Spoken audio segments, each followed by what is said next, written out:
My name is Catherine, and at 29 years old, I never thought a weekend could change everything, yet here I am, sitting alone in the mountain cabin I booked for our anniversary, staring at the half-lit fireplace, feeling a chill that has nothing to do with the cold outside. I had planned this getaway for months, every detail meticulously chosen, from the cabin tucked between towering pines to the farm-to-table restaurant reservation I fought to secure. This was supposed to be our time, a celebration of 2.5 years with my boyfriend Trent. And yet, it all collapsed before it even began. Emma, my boyfriend's new coworker, vibrant, charming, the kind of person who makes everyone in the room laugh effortlessly, had somehow stolen the attention I thought I had secured for months. I had pictured Trent's eyes lighting up when he saw me, the quiet smile when we drove up together, the laughter over dinner, the warmth of our shared moments. But instead, I was greeted with excuses, delays, and a story about a night at Emma's apartment, cocktails, and laughter that I wasn't part of. I remember the moment the realization hit me like ice water. I might have missed the last train back. Emma said I could crash at her place, Trent had said over the phone, trying to sound casual. I could hear the hesitation, the excitement in his voice that wasn't meant for me. My hands tightened around the steering wheel, my stomach churned, and I knew something fundamental had shifted. The person I loved, the one I had been planning to celebrate with, was prioritizing someone else's company over our carefully crafted weekend. That's when I stopped being flexible. I drove up alone, luggage in the back seat, every mile heavy with disappointment. The $800 I had invested, the hours spent coordinating time off work, the hope I carried for us, they all felt like weight pressing down on my chest. And as I unpacked my things in the cabin, the silence was deafening. No apology from Trent, no acknowledgement of the plans he had broken, just the knowledge that our relationship, which I thought was strong and steady, might not have been his priority at all. I didn't know it yet, but this weekend would be more than just a celebration. It would be a mirror reflecting truths I had been avoiding for months, the distance, the distractions, the subtle shift in priorities. And as I sank onto the couch, staring at the fire, I realized that by the time this weekend ended, nothing between Trent and me would ever be the same. I'm 29, and for as long as I can remember, I've been fiercely independent, careful with my heart, yet hopelessly romantic in private moments. I work in digital marketing. Creative, detail-oriented, someone who thrives on structure but craves emotional depth. Trent, on the other hand, is 31, charismatic, easygoing, the kind of person who draws people in without even trying. We met at a mutual friend's birthday party 2.5 years ago. I remember him laughing across the room, the kind of laugh that's warm, deep, and impossible to ignore. Our connection was instant. Conversations flowed effortlessly, late-night texts turned into morning coffee runs, and weekends that started casual quickly morphed into long drives, movie nights, and stolen moments that felt like our little secret world. I fell in love with the way he noticed small details, how I liked my coffee, the way I hummed when stressed, the particular shows I binged when I needed a break. In those early months, everything felt effortless, magical. We fit together in ways that felt both natural and exhilarating. But even then, subtle signs began to appear, things I brushed off, thinking they were minor quirks rather than warning signals. A glance at his phone a little too quickly, laughter at messages he didn't show me, subtle defensiveness when I asked about his day. I ignored them. I told myself I was overthinking, that relationships required compromise and trust. Trent's family had always been present, sometimes overly so. They were warm and welcoming, but had a way of inserting their opinions subtly, especially about how I should behave or what they expected from a serious girlfriend. At first, it felt like part of the package. Family is family. But gradually, I noticed the undercurrent, the pressure to perform, to always be agreeable, to fit a mold that wasn't entirely me. And yet, I persevered, thinking love could navigate all obstacles. We shared countless small adventures that became the backbone of our relationship, exploring hidden cafes, hiking trails on rainy weekends, planning mini getaways that felt spontaneous yet intimate. I invested in the relationship wholeheartedly, believing that mutual effort and attention could overcome anything. Then came the small but telling signs over the past few months. The text messages that lingered too long on his screen before being answered. the subtle enthusiasm in talking about colleagues or work events over spending time together. I noticed it, but rationalized it. He was busy, stressed, or just needed space. I told myself I was being paranoid, that love required patience. I hadn't realized that this patience, this constant flexibility, was slowly eroding the respect and attention I deserved. That the same traits that had drawn me to Trent, his charisma, his social ease, his humor, could also become the source of distance, distraction, and emotional unavailability. By the time Emma entered the picture, a vibrant new addition to his team, I was already on shaky ground without fully realizing it. Emma, unknowingly, became a mirror reflecting what I had been suppressing for months, the imbalance between effort and attention, between giving love and receiving it.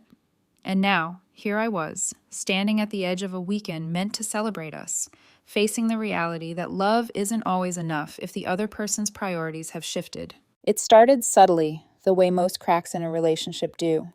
Trent was still the man I loved, the same easy laugh, the same thoughtful gestures, but lately there was a shift I couldn't ignore.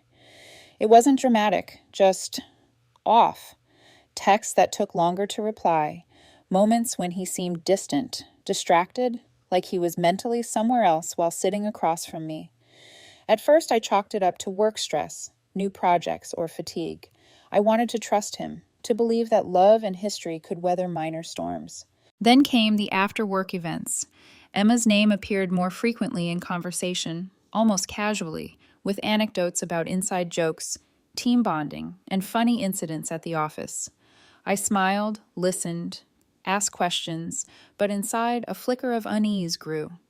There was something in the way Trent spoke about her, not just admiration, but fascination, a sparkle in his eyes that used to be reserved for our moments together. Friends began to notice, too, subtle comments about how distracted he seemed, how work had become all-consuming. And then there were the moments at home, the phone buzzing incessantly, quick glances when I entered the room, the slight defensiveness when I asked harmless questions. The warmth and connection we had shared started to feel conditional, filtered through layers of work, social obligations, and a new, alluring colleague. Family gatherings added another layer of tension. Trent's parents, once warm and attentive, seemed to subtly validate this shift. Not overtly, but in the way they praised his new projects, suggested he needed space to grow, reminded me of patience in a relationship. I began questioning myself. Was I overreacting, being too controlling, or was there genuinely something I needed to see? Even Trent himself contributed to the unease without realizing it. He kept insisting that everything was fine, that I was overthinking, that work was exciting, and he just wanted me to be understanding. Be flexible, he'd say. It was a word that began to sting.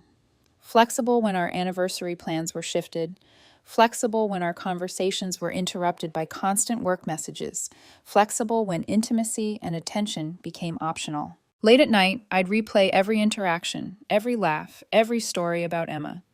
My heart twisted with a mix of worry, jealousy, and disbelief. I tried to justify it. Maybe it was innocent. Maybe I was imagining tension where none existed. But deep down, I knew something had changed. That familiar spark, the one that made us unstoppable, was dimming. And no amount of reasoning or patience seemed to reignite it. I found myself caught between fear and hope. Fear that the person I loved was emotionally checking out. Hope that a conversation, a weekend, a reminder of what we had, could bring us back. It was a precarious balance, a silent storm brewing beneath the surface, one that I felt in every heartbeat, in every hesitant glance at his phone, in every conversation that felt just a little too focused on someone else. This tension, this growing uncertainty, was the seed of conflict. It was small at first, almost invisible, but it had taken root in the foundation of our relationship. And like all seeds, if left unchecked, it would grow, twisting, spreading, ready to burst into a storm I might not be able to control. Friday evening was supposed to mark the start of our anniversary weekend. I had imagined us driving up together, music playing softly, our conversation drifting between laughter and intimate reflections. I had packed the car, reservations confirmed, everything arranged so we could focus solely on us. But by 4 o'clock p.m., A text shattered my anticipation. Hey, babe, the team's going out for drinks to celebrate closing the Miller account. Mind if I join for one drink? I'll be ready by 7. At first, I tried to be understanding. A new job, a new team, bonding over a big win. It was important. I replied, Sure, just one drink. We have dinner reservations, okay? The response was quick, casual. Of course, just need to show my face. Love you. But 7 p.m. came and went. 8 hunk p.m. Still nothing. Calls went straight to voicemail. I tried to rationalize. Maybe she left her phone at work. Maybe reception was bad. But by 9:30 p.m., when she finally called, I knew. Emma's laughter was unmistakable, light, intoxicating, full-bodied. But what chilled me wasn't the laughter. It was who it was directed at. Babe, sorry, we went to this amazing place, and Chloe knows the bartender, so we got these incredible cocktails. Her words trailed off, replaced by another gush about her coworker. Emma is hilarious. You would love her. She had everyone dying laughing. I sat outside her apartment, luggage packed in my car, $800 of weekend plans looming, and she was recounting stories about Emma like I was invisible. I tried to speak calmly. Catherine, this was supposed to be our anniversary weekend. I planned everything. Oh my God, Trent, you're being paranoid. She's just a coworker, and it's a group thing. Don't be that boyfriend. That line cut deeper than any betrayal. The casual dismissal, the expectation that I would simply accept being sidelined. The way my time, effort, and investment were treated as secondary, it all hit me at once. When she casually mentioned crashing at Emma's apartment because she might miss the last train, I felt a cold pit settle in my stomach. Totally innocent, she said. But my intuition screamed otherwise.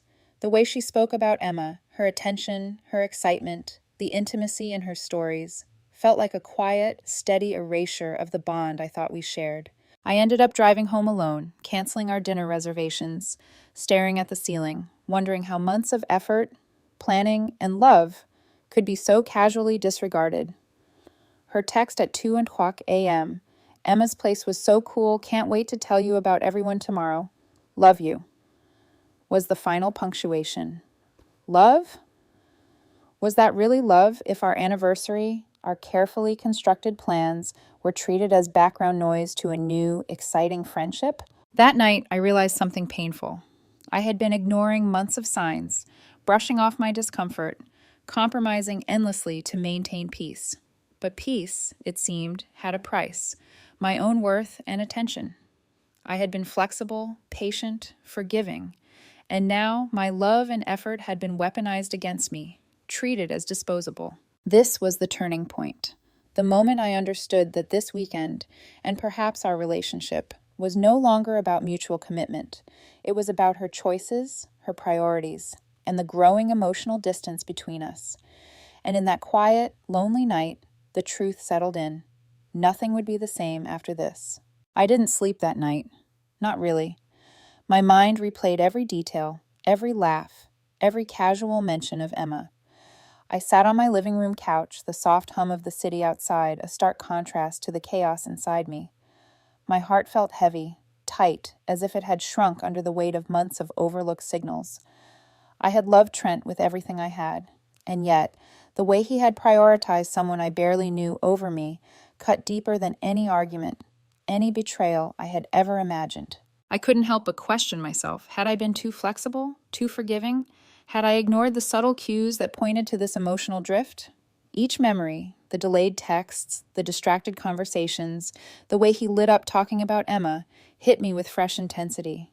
I felt both naive and foolish, but underneath that was a deeper, more visceral hurt, a sense of invisibility, of being replaced in real time. By mid-morning, I knew I couldn't just sit and stew. I had to confront him, not in anger, not in accusation, but in search of clarity.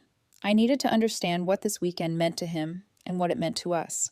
When he answered the phone, I could hear a trace of concern, but it was fleeting, drowned out by his defensiveness and the casual tone he tried to maintain. Catherine, I wanted to be with my team.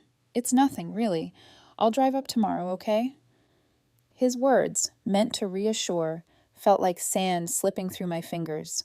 This wasn't about a single night. It was a pattern, a reflection of where I stood in his life. I decided to go to the cabin anyway, not to punish him, but to reclaim my own agency. I had spent months planning, investing, not just money, but emotion, care, and hope. And while I didn't know what would happen when we finally sat down together, I knew one thing. I needed to be heard, and I needed to see whether he was willing to meet me halfway. The drive up was silent. Every mile seemed longer than the last. I thought about the moments we had shared, the laughter, the comfort, the intimacy that had once defined us. And I felt a sharp pang of grief. Grief for the relationship I had believed in, for the future I had imagined, for the version of Trent who had existed in my heart, but perhaps never in reality. When I arrived at the cabin, I felt a mix of anger, disappointment, and resignation. Trent had arrived shortly after me, flustered, apologetic, but I could see the unease in his eyes. Not fear, not remorse, but confusion, as if he couldn't fully grasp why I was upset. I wanted to make it work, he began, his voice low, hesitant. I didn't mean to. I cut him off gently, but firmly. Trent, it's not just about last night. It's about everything that's been building up. The texts, the work events, the way Emma has become central. Do you even realize how invisible I've felt? He swallowed, clearly trying to navigate the storm. I didn't, Catherine, it's not like that. I love you. I just wanted to be part of my new team, to feel connected. I didn't think it would hurt you this much. And that was the hardest part. His words were honest, yes, but they were also a mirror reflecting a truth I had been avoiding. Love alone wasn't enough if attention, priorities, and emotional presence were absent. I realized that I had been bending, compromising, excusing, and yet the person I loved had already drifted. That evening, sitting across from him in the quiet cabin, I felt the raw mixture of hurt, anger, and disbelief. I thought about every flexible compromise I had made, every evening I had set aside, every plan I had rearranged. I felt the enormity of my own emotional labor, given freely, ignored silently. For the first time in months, I let myself acknowledge it fully. I was tired of compromising for someone who had stopped prioritizing me. I loved Trent, but I needed clarity, boundaries, and a measure of respect that had been missing for too long. And in that cabin, as the fire crackled and the night stretched on, I understood something essential. The next step would require courage, honesty, and the willingness to face what our relationship had become, not what I had hoped it still was. The morning after our uneasy conversation, the tension didn't dissipate, it thickened. The cabin, once a symbol of romance and escape, now felt like a confining box where every glance and word carried weight. Trent seemed to sense my distance, but he still oscillated between apologetic and defensive, creating a push and pull that left me drained. Over breakfast, the first cracks of escalation appeared. I just think you're overreacting, Catherine, Trent said, stirring his coffee, avoiding my eyes. Emma's harmless. It's just work, you know? You're letting small things become big issues. I felt my pulse rise. Small things? The text threads, the late-night stories, the casual mentions of hanging out at her apartment. These weren't small. I wanted him to see it, to understand how the emotional distance had been building like a slow leak, not a sudden flood. I'm not overreacting, I said firmly. I've been noticing this pattern for months. You've been prioritizing her over me, over us. This isn't about paranoia, it's about respect, about presence, about noticing the person you supposedly love. He looked hurt but unconvinced, the same way people do when confronted with truths they aren't ready to face. The defensiveness escalated into a subtle blame game. You've been so rigid about plans, Catherine. Maybe if you were more flexible, I wouldn't feel the need to. That word again, flexible. I had spent months bending for him, and suddenly my boundaries were the problem. My stomach twisted as I realized that our roles had inverted. My care and effort were being used to justify his neglect. Things became more complicated when his family called. Trent's mother's voice was sweet, but underneath lay a subtle pressure I had felt before. Honey, relationships require patience. Maybe you should be understanding of all the excitement at work. You know how it is when someone finds their place. His father chimed in later, with a more casual but equally unsettling tone. You don't want to push him, Catherine. He's working so hard, and this new team seems important to him. Just try to be supportive. I could feel the walls closing in. Supportive had become a euphemism for invisible, and patience a subtle way of saying I was overreacting. Their voices weren't cruel, but they reinforced a dynamic I had been quietly resisting, that my own feelings and boundaries were secondary to Trent's comfort and social life. Then came the small, relentless evidence piling up. I found photos on his phone of Emma and him laughing together at lunch, casual touches that seemed innocent but carried a familiarity I didn't share. Group messages where she was the center of jokes, inside anecdotes I wasn't invited to, plans I wasn't part of. Each piece chipped away at the illusion that we were on equal footing.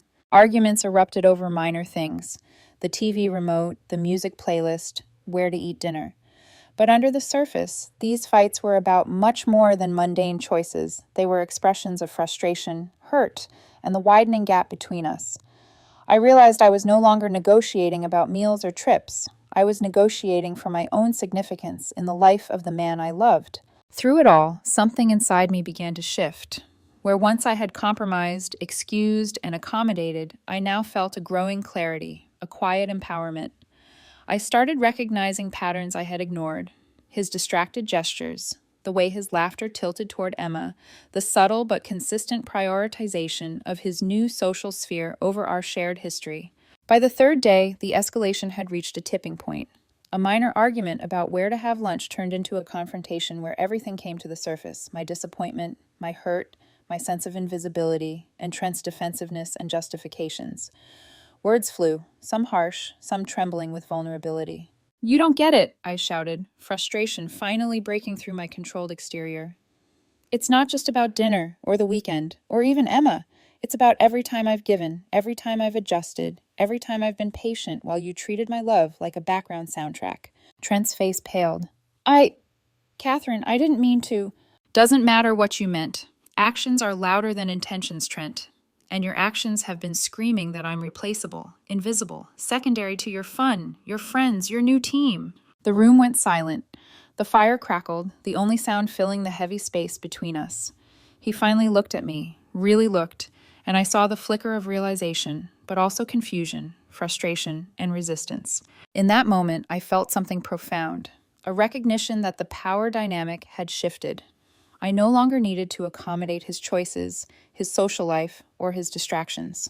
I was present, aware, and unwilling to allow my worth to be disregarded any longer. And so, the escalation did its work, not just in tearing at the thin veneer of our weekend, but in catalyzing a transformation within me.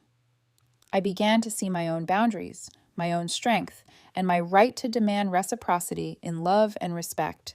By Saturday afternoon, the cabin that had once promised romance now felt like a prison.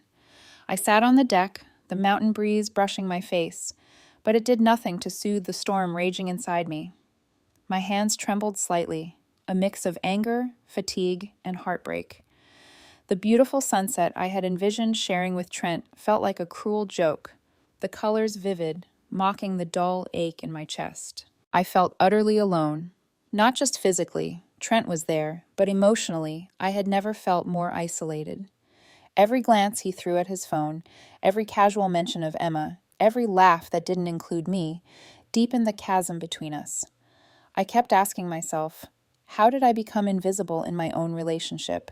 How did my love, my effort, my time become secondary? The realization hit me like ice water. Months of compromise, forgiveness, and flexibility hadn't fixed anything.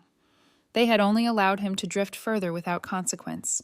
I had sacrificed my energy, my excitement, my own needs. And for what? A fleeting smile, a casual love you. Moments that now felt hollow.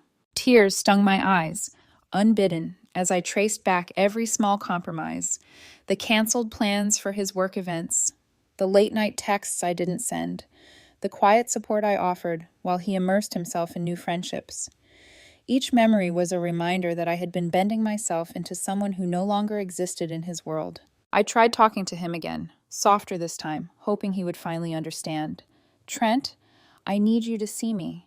I need to know that I matter to you, not as background, not as a convenience." He looked at me, but his gaze wavered, caught between guilt and confusion. "Catherine, I'm trying. Can we just relax tonight?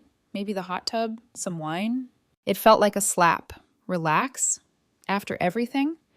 After seeing the ease with which he prioritized Emma, After witnessing months of subtle neglect, he could still treat this as trivial? My voice cracked as I spoke. I don't think you understand, Trent. This isn't about tonight. This is about all of it. It's about us, about what this relationship has become, and I don't recognize it anymore. The silence that followed was suffocating. The mountains around us were beautiful, serene, indifferent, a stark contrast to the chaos in my heart. I felt my own reflection in the hot tub's dark water, exhausted and hollow-eyed. I had poured myself into a love that no longer existed in the same form. The thought of our anniversary weekend, meticulously planned and now a symbolic grave for our emotional connection, made my chest tighten painfully. I wandered the cabin aimlessly, trying to find a corner of peace, a pocket of clarity. But everything reminded me of absence. His laughter with Emma, the glowing texts, the way he had justified staying at her apartment, each echo struck like a drumbeat in my head. By nightfall, I realized I had reached the bottom. The weekend that was meant to celebrate love had become a mirror, showing me my own worth had been sidelined. I felt rejected, betrayed, and utterly powerless. But beneath the despair, a faint spark of recognition began to glimmer. I could not continue to allow this pattern to dictate my life.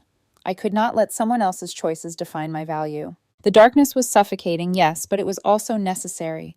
It forced me to confront the truth I had been avoiding for months, that this relationship, in its current form, was no longer sustainable, that I had been giving more than I was receiving, that I needed to reclaim myself before I could even think about salvaging us. Sitting alone on the deck, I allowed myself to feel it all, the betrayal, the grief, the anger, the exhaustion. And then, for the first time in weeks, I breathed, really breathed. Not just to survive, but to acknowledge my own pain, my own strength, and the fact that the next step would require clarity, courage, and a willingness to act in my own best interest. This was my lowest point, my emotional nadir, and yet, in the shadow of despair, I sensed the first glimmer of power, the realization that even in heartbreak, I had the ability to choose myself, to honor my own needs, and to step into a life where my presence mattered. Sunday morning arrived quietly, but I woke with a determination I hadn't felt in weeks. The darkness of yesterday had forced me to confront my emotions, and now clarity had begun to seep through the cracks. I realized I could no longer allow Trent's choices to dictate my happiness. I needed to see everything as it truly was. I started by revisiting the past week. Texts, photos, and messages I had silently ignored or rationalized away. As I scrolled, I noticed the pattern I had been unwilling to admit. Emma wasn't just a friendly coworker. She was the center of his attention, his excitement, his emotional energy. Every message, every photo, every story was a mirror showing me how my presence had become background noise. Then I remembered the group chat from the anniversary weekend. I opened it on Trent's phone, hesitating, but knowing I needed to face reality. Emma's name appeared constantly, often highlighted in jokes, plans, and inside stories he hadn't shared with me. My heart sank with a mixture of hurt and resolve. This was the evidence I had been avoiding. The undeniable proof that my suspicions were not paranoia but a reflection of his priorities. I didn't feel the rush of vengeance I had expected. Instead, a calm clarity washed over me. The evidence wasn't something to wield against him. It was something to understand for myself. I finally acknowledged the truth. The relationship as it existed had already shifted, and I had been trying to salvage something that wasn't fully there anymore. Later that morning, a mutual friend, neutral, someone I trusted, arrived unexpectedly. Seeing my tension, they asked gently what had happened. I explained, without holding back, how the weekend had unfolded and the emotional distance that had been growing between Trent and me. Their response was simple but powerful. "Catherine, it sounds like he's already checked out. He's investing his energy elsewhere, and you're trying to keep him here emotionally. You deserve someone who chooses you, every day, not someone who's distracted by novelty." Hearing it out loud from someone impartial hit differently than the internal dialogue I had been having. It wasn't judgment, it was a mirror. I finally allowed myself to believe it. I realized that the time I had spent bending, excusing, and compromising could now be redirected toward myself. I had value, dignity, and emotional needs that deserved recognition. By mid-afternoon, I made a conscious decision. I would no longer compromise my boundaries to accommodate a love that had already started to drift. I confronted Trent in the cabin living room, not with anger, but with a quiet, unwavering authority. Trent, I've gone through everything, the messages, the photos, the patterns of the past weeks. I understand now, I said calmly. I understand where your priorities lie, and I need to be honest with myself. I can't continue giving my energy to someone who doesn't prioritize me in return. He looked at me, his mouth slightly open, as if realizing for the first time that my decision was firm. Catherine, wait, I know what you didn't intend, I interrupted gently, but intentions aren't enough. Actions matter, and your actions have shown me that my presence, my time, my love are not your priority. I deserve to be with someone who actively chooses me, not as a convenience or backup plan. The moment felt heavy but liberating. I wasn't yelling, pleading, or crying. I was standing tall, speaking my truth, and reclaiming control over my life. For the first time in months, I felt the weight lift from my chest, the freedom to step away, to define my own boundaries, to prioritize my own worth. Trent tried to argue, to explain, to justify. But I saw through it now. I wasn't going to negotiate my dignity for a relationship that no longer respected it. My decision was not about punishment. It was about self-respect, clarity, and the courage to act in alignment with my needs. By the evening, I had packed my things and left the cabin with a calm resolve. I felt a strange mix of grief for what had been lost, but also exhilaration at the power I had reclaimed. I wasn't running from love, I was running toward myself. And in that moment, as I drove down the winding mountain road, I realized something essential. The turning point wasn't just about confronting Trent.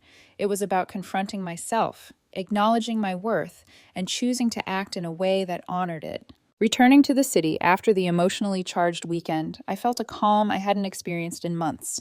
It wasn't relief from escaping Trent. It was the relief of reclaiming myself. I had made my decision, spoken my truth, and now I could observe the consequences unfold without being dragged into the chaos. Trent tried to call and text, each attempt becoming more desperate. I didn't respond immediately. Instead, I focused on my own life, the apartment that suddenly felt more like mine, the work projects that demanded my full attention, the friends who reminded me of who I was beyond the relationship.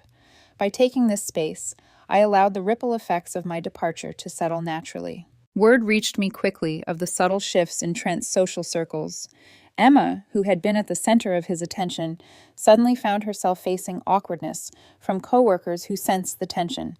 Conversations that once revolved around inside jokes now became strained. Trent's attempts to justify the anniversary weekend and his choices were met with polite but pointed skepticism. People began to notice cracks that had been invisible while I was emotionally bending over backward. It was quiet, almost poetic justice. Trent, who had treated my presence as secondary, now found that his own choices carried social consequences. Emma, previously a source of excitement and novelty, had to navigate the awkward reality of being part of a drama she hadn't intended. I watched from the sidelines, detached but empathetic. This wasn't about revenge, it was about reality catching up. Meanwhile, I rebuilt the routines that grounded me. Mornings with coffee and journaling, evenings walking the city streets alone, rediscovering the small joys I had neglected while constantly adjusting to Trent's priorities. Friends and family checked in, offering support without judgment, reminding me that my needs and feelings mattered independently of anyone else. When Trent finally came over midweek, rehearsing an apology and explanations, I listened without interruption, but I didn't react the way I had before. Gone were the frantic attempts to salvage the relationship or rationalize his behavior. I acknowledged his feelings, but made it clear. I appreciate that you want to apologize, Trent, but the weekend and the months leading up to it showed me where your priorities lie. I need to move forward, not backward. The conversation ended without drama, but with a mutual recognition. Our relationship, as it had existed, was over. And strangely, that acknowledgement brought a sense of peace. Even more quietly, I observed how the truth had a ripple effect beyond just Trent and me. Mutual friends who had noticed the imbalance in our relationship began to treat him differently, with a mix of understanding from my perspective and guardedness toward his. Emma, whose charm and energy had captivated Trent, had to navigate the subtle consequences of her closeness with him. In the end, the fallout wasn't punishment. It was reality restoring balance, showing that neglecting emotional responsibility has consequences. For myself, the greatest fallout was internal, the freedom to reclaim my emotional space. I stopped measuring my worth by Trent's attention or approval. I didn't need constant validation from someone who had already decided I was secondary. I allowed myself to grieve, yes, but also to celebrate the autonomy I had won. Every quiet evening, every unhurried morning, every independent decision reinforced the lesson I had learned through the chaos. My value wasn't negotiable, and love must be mutual to be sustaining. By the weekend, I was laughing again. Small, genuine laughs that didn't feel like concessions or compromises. I met friends for coffee, cooked meals I enjoyed, and walked the city streets feeling present and alive. The anniversary weekend that had once promised connection had instead given me clarity. It had forced confrontation, revealed truths, and ultimately returned power and dignity to me. And I didn't look back. Trent's apologies, Emma's stories, the tension with friends and family, they became background noise. What mattered now was my choice to honor myself, to step forward without resentment, and to carry the lessons of heartbreak as a source of strength, not regret. By the following week, life felt both lighter and sharper. I had stepped away from Trent, not with anger, not with revenge, but with a sense of ownership over my own story. The weight of constantly bending, excusing, and justifying someone else's choices was gone. In its place was clarity. I had learned to prioritize myself, to recognize my own worth, and to act on it. Sitting at my favorite cafe one morning, watching sunlight spill across the tables, I realized something essential. Love isn't about constant compromise or excusing neglect. It's about mutual respect, shared effort, and prioritization. When those elements vanish, no amount of planning, patience, or sacrifice can compensate. And no one should have to dilute their own life to maintain a relationship that no longer values them fully. The anniversary weekend, once a symbol of failed connection, had become a turning point. It forced honesty, exposed hidden priorities, and ultimately restored my power. I laughed quietly to myself, thinking about the irony. I had invested so much hoping to salvage the relationship, and instead I had salvaged myself. I began to rebuild, not just my routines, but my emotional foundation. I spent more time with friends who valued me, pursued projects that excited me, and allowed myself to feel deeply without fear of being secondary. Each choice reinforced my independence and self-respect. For anyone watching this story unfold, here's what I've learned. The truth can be uncomfortable, but it's liberating. Don't let excuses, distractions, or novelty steal your sense of worth. Your time, your energy, and your love are not infinite resources to be taken for granted. Boundaries are not walls. They're the roadmap to self-respect. As for Trent and the past, I carry no bitterness. The lesson isn't about hating someone who failed to prioritize me. It's about embracing the power to choose myself, to leave what no longer serves me, and to welcome the possibility of love that's reciprocal, nourishing, and alive. Walking home from the cafe, sunlight warming my face, I felt a quiet but powerful renewal. I was whole, aware, and free. And perhaps the most important lesson of all, sometimes the ending of one story is simply the beginning of a much stronger, truer version of yourself.